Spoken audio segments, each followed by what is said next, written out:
Hey, Deserving listeners, this is part 2 in my discussion about the allegations against Jonah Hill being abusive. So let's get into it. Sharing this publicly now because keeping it to myself was causing more mental damage to myself than sharing it could ever do. Sarah then posted a cropped photo saying, "I'm feeling good. So far, mostly just relief and validation is what's coming out of this, but yes, true audience is getting bigger. Yet somehow I continue to feel less turmoil and more relief. Maybe because I already have been through being with a celebrity and all the public attention that comes with that. IDK," she continued. "The past year and a half people have been curious, and I've still been protecting him. Now I never have to ever again. I feel like now I'm allowed to be honest with others and myself, and before I didn't feel like I was allowed to. Honestly, been so much happier since I started sharing and not too spooked by all the public attention." Sarah then posted a cropped photo of Jonah saying, "Even the person I loved and shared a bed with uses me and can't just be like, yeah, you were super nice." Jonah then continued to say, "It hurt so badly, but I'm done apologizing. I was so lovely to you." She says gaslight much. It's another term that people use a lot. It's actually possible, if we did assess the full relationship based on the little bit that we've seen, that gaslighting might have actually occurred in terms of the clinical definition. But anyway, allegedly this is Jonah saying this to Sarah. "Even the person I loved and shared a bed with," I think meaning Sarah, "uses me. You use me, Sarah, and you can't just be like, yeah, you were super nice. It hurts so badly, but I'm done apologizing. I was so lovely to you." So I'm not seeing any evidence of gaslighting so much. I mean, maybe if we heard from Sarah's like, well, in the context of this or that, then maybe I'd be convinced. But that certainly isn't some sort of slam dunk indication of abuse and gaslighting. It just looks like typical texting when you're breaking up. It kind of looks like they're breaking up, and so he's angry and upset and saying like, wow, even though we once loved each other, I think is what he's saying, you can't just say goodbye amicably or something, and who knows what the context there is, but that's kind of what it looks like to me. Plain and simple, if you need surfing with men, boundaryless friendships with... Okay, so this is the main text that I have seen before. People have sent it to me. So this was December 2nd, 2021. So it looks like maybe in the middle of their relationship. So what this is, I believe, is Jonah Hill as a part of an ongoing fight that they're having. And the amount of text we're seeing, it just seems like it was a bit of maybe an obsession for him, a bit of a major trigger for him. And, I know enough about Jonah Hill to know that he has been body shamed throughout his career. So that could be a part of it. It doesn't justify it, but it could be a part of the reason as to what this is all about for him. Who knows? And certainly we have a fat phobic society, so it's not hard to imagine what he's been through, even independent of being a celebrity. But anyway, it looks like this is a list of things that he is saying you shouldn't be doing in our relationship because it's wrong and you're a bad person for doing it. I think what's happening is that Jonah Hill is jealous and worried about losing her to someone else and is in a wrong, immoral way using control as a solution to that rather than what I was saying earlier. But okay, surfing with men, I think meaning you shouldn't be surfing with men in a public area. Boundaryless, inappropriate friendships with men. Boundaryless, inappropriate friendships with men. Boundaryless, inappropriate. So who knows what that means? I'm going to take a guess and say that at least Sarah would say, I just have some friends that are men, but there's nothing boundaryless or inappropriate about it at all. There's also a possibility that if we knew the full picture, that Jonah's complaint here might have some merit to it or something, who knows, but I'm going to take a guess and say that Jonah is being distorted in this, but there's no data. To model, see, if you need to model, if you need to post pictures of yourself in a bathing suit. So, if you need to post sexual pictures, what does he mean by that? If you need friendships with women who are in unstable places and from your wild recent past beyond getting a lunch or coffee or something respectful, yeesh.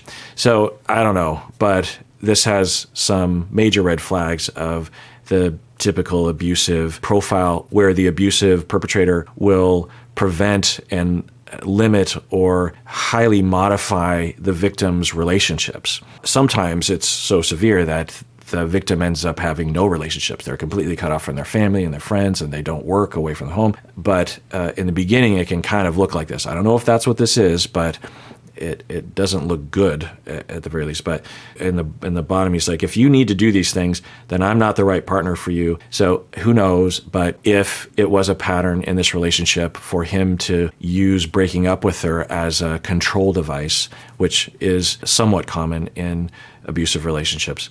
And I also don't want you to have friendships with women who are in unstable places. So what's the problem with that? So I'm guessing that Jonah Hill was insecure and worried that Sarah, his girlfriend, would be influenced by other friends who are wanting to party and go out all night and meet men or something. And he was worried that he was going to lose Sarah if she hung out with them. And that's okay to have that worry, but you can't tell her that she can't have friendships. That's abusive. Jonah then continued saying, So we're seeing the word boundaries again. He says, allegedly, I'm not the right partner for you if you want to have friends and surf with men. If these things bring you to a place of happiness, I support it, and there will be no hard feelings. Okay? So that could be some kind of passive-aggressive statement or not. Could be a genuine one. These are my boundaries for romantic partnership.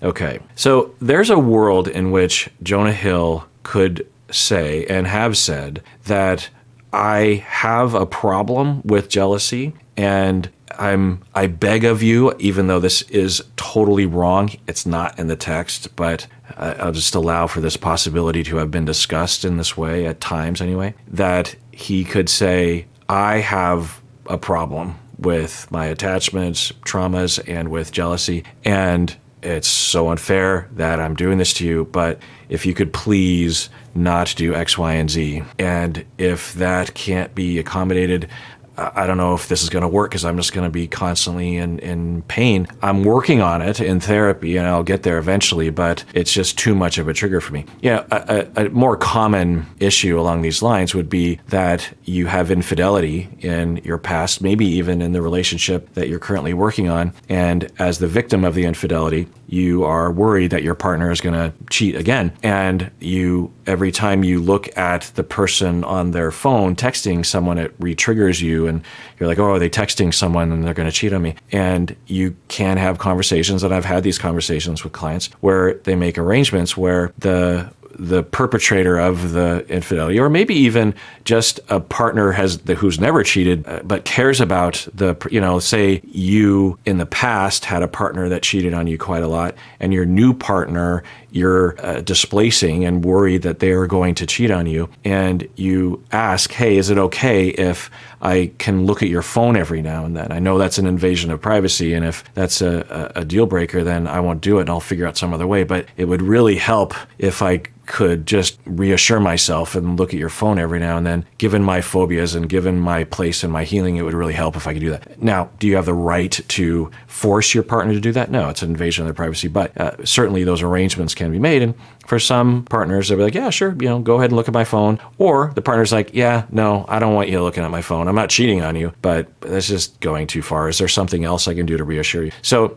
I'll allow for the possibility that those conversations happened. It doesn't look like those happened, but then he says, those are the boundaries for romantic partnership. My boundaries with you based on the ways these actions have hurt our trust. So as these actions have hurt our trust. So I think what he's saying is the reason why I'm having these quote unquote boundaries, or the reason why I'm controlling your behavior is a more accurate term, is because you have hurt me in the past by doing these things. And so I have the right, I'm entitled to impose these rules on you because I've been triggered in the past. It's hard to know, but it kind of looks like he gets triggered by things, which is fine, but his solution is to see it as a her problem, not a him problem. And now he is saying that as an excuse to control her, because nothing on that list refers to or is in the direction of actual infidelity or actually losing the relationship, right? It's just her social and professional activities, her recreational activities.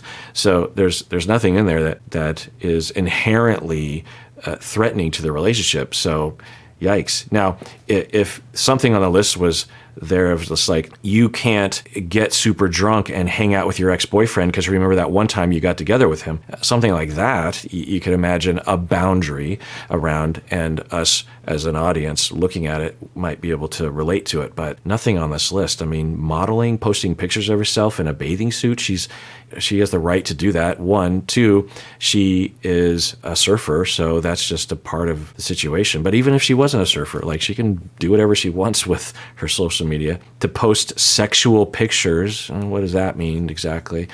There's a lot of evidence that he is imposing too much control and not taking responsibility for his own jealousy and insecurity. She then posted another screenshot of Jonah Hill saying, "Literally just say hello and leave the convo. I love how your therapist thinks I suck. I'm literally the best boyfriend on earth." Okay, so sounds like Sarah was also in therapy, and there's an interesting dynamic in it. Someone should make a movie about this, actually, where, and maybe there already is a movie, where each partner is in individual therapy and each therapist gets triangulated into the relationship and has a distorted view based on the partner that is in therapy with them.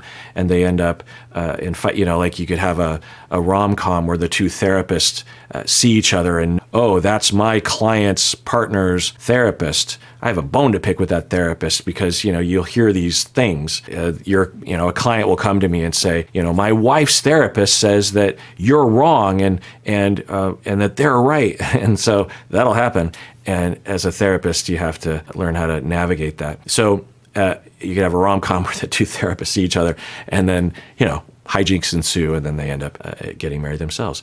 But yeah, so it sounds like for Sarah, by implication, was say, I love how your therapists think I suck. So meaning that Sarah went to Jonah and said something like, my therapist believes, or something along these lines, or I had a talk with my therapist and we collaboratively agreed that what you're doing is unfair, something like that. And he says, literally just say hello and leave the convo. Who knows what that means? I love how your therapists think I suck. I literally am the best boyfriend on earth. Okay. Yeah, it's right. Well, I'll use it as a jumping off point.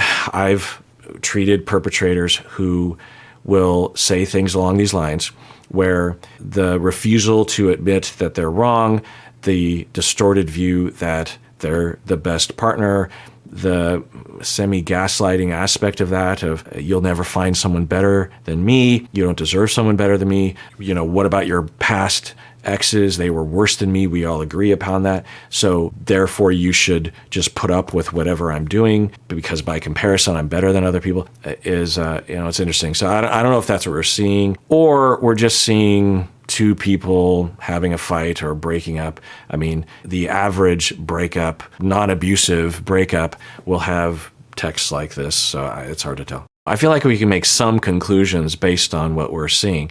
Now, it's possible it's doctored, right? But if it's not, then I think we can make some conclusions. We don't know the full picture, but I think we can say that it looks like Jonah was, given his issues with jealousy and insecurity, was resorting to control, and that she was trying to accommodate that, and did accommodate a lot of it by taking the pictures down. I think we can look at that and conclude that that is likely what happened. That is not the full story. That doesn't explain the whole thing, but it's hard to imagine a viable explanation or context that would justify that. I mean, even if she cheated on him, right? That saying who she can be friends with, right, is not okay. And Jonah should know that, or his therapist should help him with that, or something. And maybe the therapist did help him, but he went off script or something. Jonah did. I don't know. So I think we can conclude some things. Does that mean that he should be canceled or not? I don't know.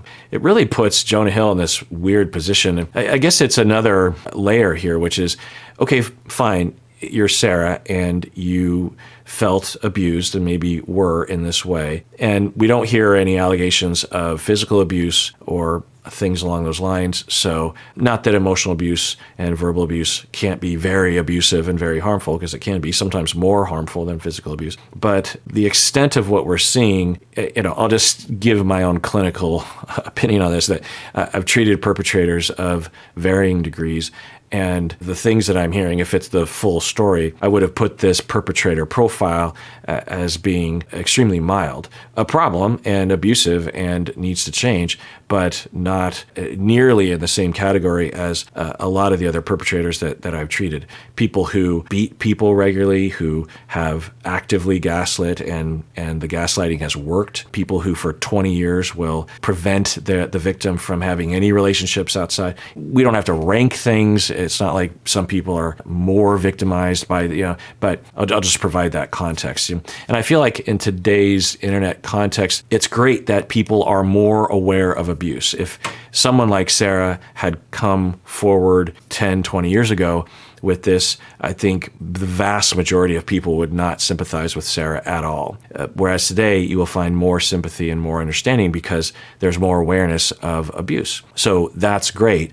Having said that, for a lot of people, because they're not clinicians or they haven't experienced this kind of abuse, or they did and they don't identify it as abuse, then there's a kind of lack of awareness of the degree of the span of severity. And so I will see some people online really exaggerating the degree of the transgression and the criminality and the abuse. Again, I'm not saying that Sarah wasn't abused. I'm not saying that the level of her abuse is small. It sounds like from her account, if this is accurate, that it's taken her a long time to recover. And if we can assume that Sarah was in fact constantly trying to accommodate, which there seem to be signs of that, the voices get in your head, the shaming gets under your skin, and you start walking around like there's something wrong with your body and you're disgusting and you're a bad person, and that can really mess with your head, right? Especially if it's ongoing and it's unrelenting. And so, there might be some severe effects, some severe damage done to Sarah because of that dynamic. So, I'm not going to downplay that at all. So I want to be clear about that. Sarah, who dated Jonah between 2021 and 2022, opens up on her Instagram story, writing, "Someone being an emotionally abusive partner doesn't mean they're a terrible person, often stems from their own trauma. And at the same time, it doesn't mean it's okay." Okay, so by the way, this video is from E! News on YouTube. And okay, this is an interesting post. Someone being an emotionally abusive partner doesn't mean they're a terrible person. It often stems from their own trauma. And at the same time, it doesn't mean it's okay. That's a very wise post. Yeah, I'll often be saying this exactly, so that's good that she put that out there. Sarah reflects in her Instagram story, quote, "This is high-key so embarrassing. I did this all in the name of protecting him from crippling anxiety." Okay, that's interesting that she made this post, allegedly. She's saying, I did this all in the name of protecting him from crippling anxiety. So that was my impression, that was my guess, was that given that he's in therapy and he has maybe some self-awareness, that he or she, but maybe him, would have said, look, I have crippling anxiety, and part of the solution to that is you can't post those kinds of things. And if you don't listen to me on this, then you're a bad partner because of the panic that he'd be experiencing. The anxiety in particular, I'm guessing, is attachment anxiety. So from this post, it looks like maybe that was a conversation between the two of them. It doesn't make it okay if someone has anxiety, attachment anxiety, panic, that doesn't give them the right to abuse and control another human being. The pro surfer also posted a screenshot of a conversation with a friend, describing the alleged, quote, psychological abuse she endured, writing in part, having been recently diagnosed with bipolar type 1 disorder, towards the end of the relationship, when he was running out of ways to manipulate me, he started questioning my sanity and my medications. It's just detail. I don't know if there's much to add to my conceptualization, but she, I think, is disclosing she was diagnosed with bipolar, and that toward the end of the relationship, when he was running out of ways to manipulate me, he started questioning my sanity and my medications. So that is along the lines of actual gaslighting, right? And it's hard to know. I've heard people say these things, and then when I investigate it, it wouldn't be the way I would describe it. So it's hard to say exactly what this means. Sarah says that she decided to speak out about Jonah now because keeping it to myself was causing more damage to my mental health than sharing it could ever do.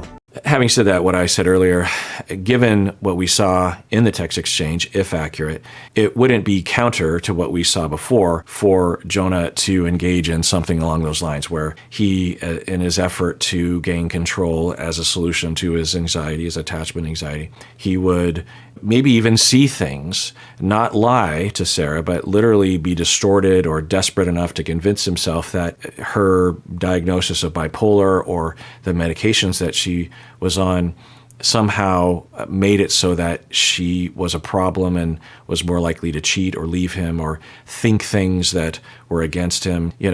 Say maybe she entered into a depressive episode and was looking at the relationship very negatively. And he knows that and even talks with her clinician and she would even say, look, I'm depressed right now, so I'm going to see things differently or whatever. And she is pushing back on these so-called boundaries and saying, I don't like what you're doing. I don't want to do this anymore. You don't have the right to control me in that way. And he could twist that. Again, this is all speculation.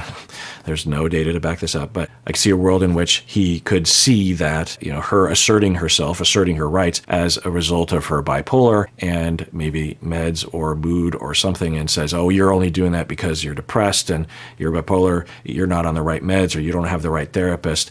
And you rinse and repeat that enough times, and if you're Sarah, you might end up being convinced, like, oh, maybe it is my moods, and maybe I don't understand the difference between being assertive and being depressed, and then you start to believe that you can't gauge reality and you can't push back. Yeah, it's possible. And then she says, keeping it to myself was causing more damage to my mental health than sharing it could ever do. I'd really want to know the context of that, because if the way it looks like it just came out of the blue, there wasn't anything she was responding to. You could argue that and I've worked with clients along these lines, not this specifically, but part of the healing process, part of the recovery process is to file charges, right? To go to the authorities and report your partner or former partner on the crimes that they committed against you.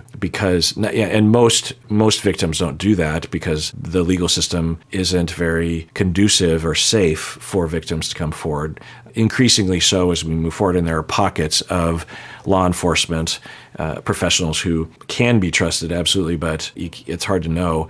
So most people don't come forward, but for some clients, it is part of the healing process for them to finally right the wrong, to out the perpetrator, to gain their own power, to show the perpetrator, look, you can't do this to me anymore, to protect other people from the perpetrator, right, to make this report.